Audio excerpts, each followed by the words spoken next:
Francisco Hinojosa es poeta, es escritor, es novelista, pero es uno de esos autores que seguramente nos ha tocado a nosotros o a nuestros hijos en algún momento del mundo. ¿Por qué? Porque escribe muchas obras muy accesibles, sobre todo para los niños.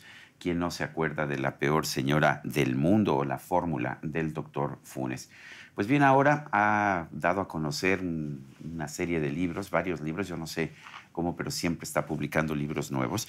Aquí tengo uno que acaba de sacar con ilustraciones del Fisgón, Rafael Baraja, se llama Inchi Farofe. Y iba yo a hacerles algún comentario sobre el libro antes de empezar a conversar con él, pero la verdad es que no sé qué signifique Inchi Farofe. Entonces, lo primero que quiero preguntarte, Francisco, es ¿qué Inchi quiere decir Inchi? Pues mira, la idea surgió hace más o menos 15 años. Yo quería publicar un libro para niños que se llamara Pinche. Y no te dejaron. Pero no, pues ¿qué editorial me iba a querer publicar? Ninguna. ¿Qué maestro iba a dejar que sus alumnos lo leyeran?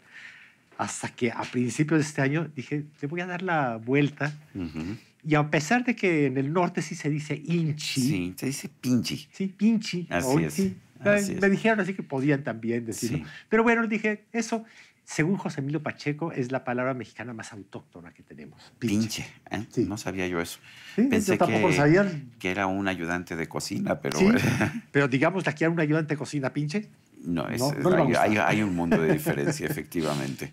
Y bueno, pues lo dice este niño, lo dice tanto, es parte de su vocabulario, le gusta decirlo mucho, hasta que sus abuelos se molestan con él y dicen, no te volvemos a invitar si vuelves a decir hinche para todo. Pues sí, pero además la abuela cocinaba muy rico. Eso Sí. era un castigo muy importante, muy fuerte, ¿no es así?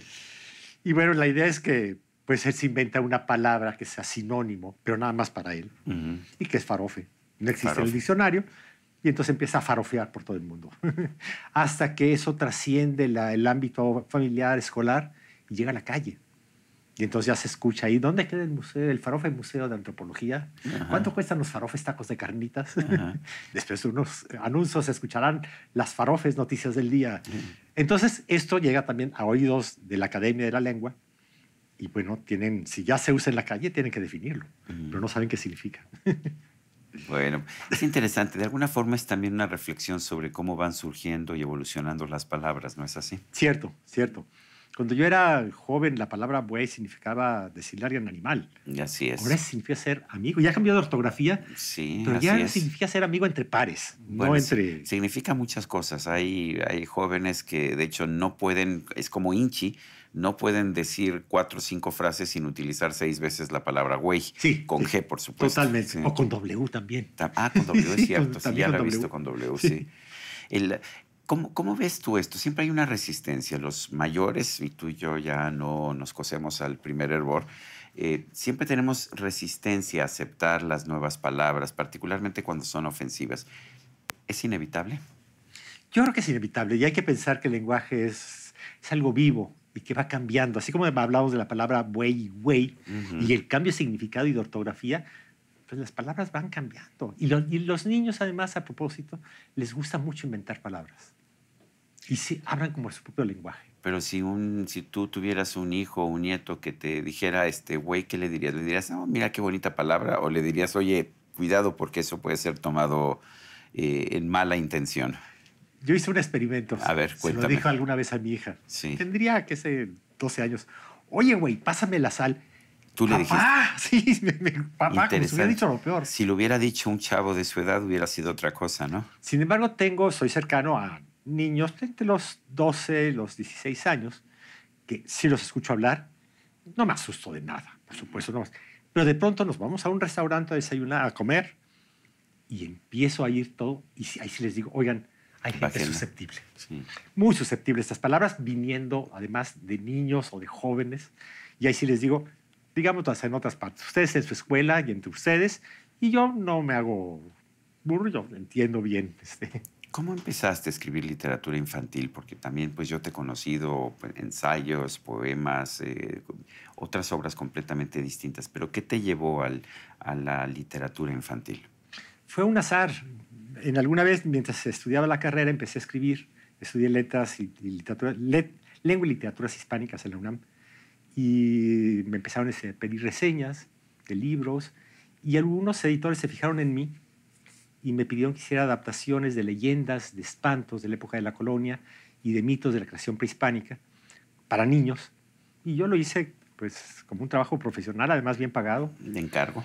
Sí, por encargo. Después les fue tan bien que decidieron hacer otra colección de libros para niños, pero con cuentos originales, con la condición de que cada uno de esos cuentos estuviera ubicado en una etapa de la historia de México. A mí me pidieron que lo hiciera sobre la primera mitad del siglo XX. Y me puse a estudiar, trabajé mucho en eso, y de ahí salió mi primer libro para niños, que se llama Golpe de Calcetín, publicado hace 37 años. Y a partir de ahí me empezaron a encargar 2 o 3 más, la Secretaría de Educación Pública, hasta que un día escribí un cuento porque se me pegó la gana, y después pude confrontarlo con los niños. Y al ver yo las caras de gusto, de contento, de que habían entendido, al escuchar sus preguntas, yo dije, me gustaría seguir viendo esas caras. Entonces dije, pues hay que seguir escribiendo para niños. ¿Tienes alguno favorito o sería como escoger entre un hijo, escoger entre tus hijos al favorito? Pues la verdad, el que más puertas me ha abierto al mundo y a todas partes es La Peor Ciudad del Mundo. Eso, y con niños y con adultos. Ya me encuentro muchos adultos que lo compran para sí mismos. Tengo también este libro, hablando de hinchis chamacos, dice, profesores, tiranos y otros pinches chamacos. Supongo que ese es el orden, porque... Sí.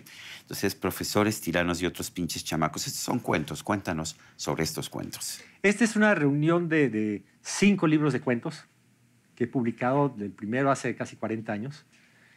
Y no son los cuentos completos, le quité 4, pero le añadí otros 4 que había publicado en distintos medios. Nada más para hacerle la vida difícil a quienes te vayan a antologar en el futuro, ¿verdad? Sí, y ya, eso es una reunión de cuentos y es el trabajo más o menos de 40 años. Digamos que es una autobiografía de ficción de mí mismo, ¿no?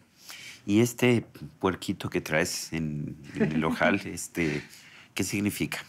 Bien, es un libro que publiqué en Almadía que se llama Poesía eras tú, que fue un experimento que hice. Es una novela en verso de amor, pero no tiene nada que ver con la novela ortodoxa, tampoco con la poesía y mucho menos con el amor.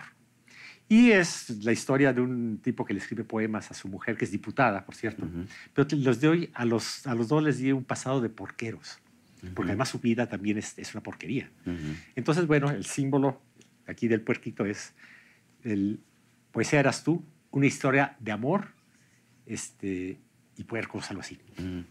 Me sorprende cada vez que vengo a Guadalajara, hay libros tuyos nuevos, siempre andas por aquí, siempre te veo. No paras, que imagino que escribes ¿cuántas horas diarias? Pues no es tanto las horas. Si yo saco 3 cuartillas diarias... ¿No son las horas nalga? Sí, pero 3 cuartillas diarias para mí es un buen día, muy buen día. ¿Eres disciplinado? ¿Te paras en la mañana y lo primero que haces es escribir? Más o menos. Y solamente en las mañanas. Nada más en las mañanas. Ya en las tardes ya me dedico a leer y a hacer otras cosas, pero... Decía Jorge Luis Borges que él se enorgullecía más de las páginas que había leído que de las páginas que había escrito. ¿Quiénes son tus lecturas favoritas? Pues mira, acabas de mencionar uno de mis favoritos, Jorge Luis Borges.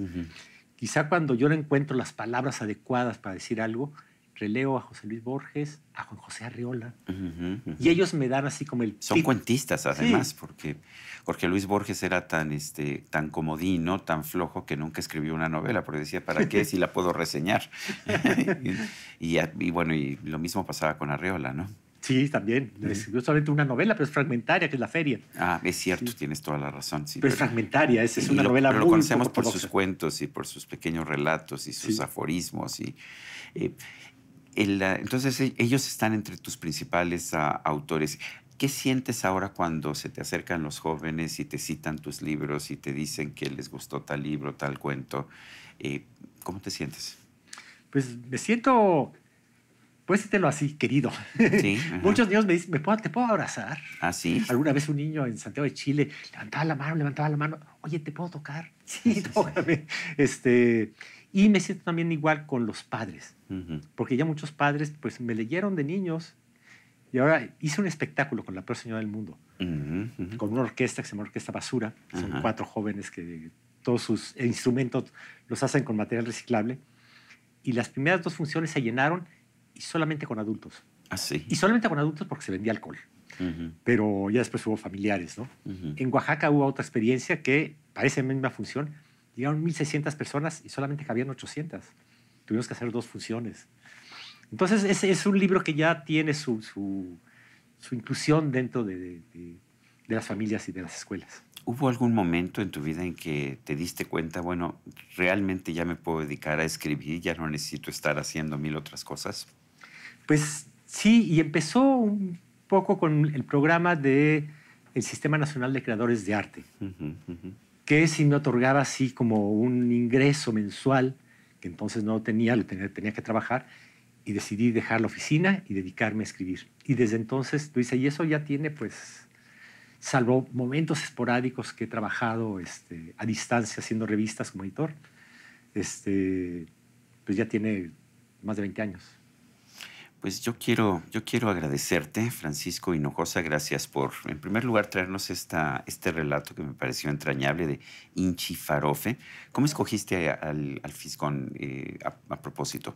Él me ha ilustrado más de 15 libros. 15, bueno, es más, yo ya cuando escribo, pienso en los personajes dibujados por él. Eso está bien, sí. ¿Y cómo lo encontraste la primera vez? ¿A través de la jornada? No, fueron los editores que te lo pusieron. Que me dijeron, ellos van a caerse bien. Y los primeros 3 libros que me publicó, digo que me ilustró, yo no lo conocía. Ahora somos buenos amigos, pero... Ese es un buen tipo, debo reconocer. Y gracias también por invitarnos a leer Profesores, Tiranos y otros pinches chamacos, que es una colección de tus cuentos a lo largo de estas décadas. Gracias por conversar con nosotros. Muchas gracias. Y a usted, amigo televidente, que hace posible este programa, se lo agradezco también. Esto es todo por hoy, pero no se le olvide. Nos vemos la próxima.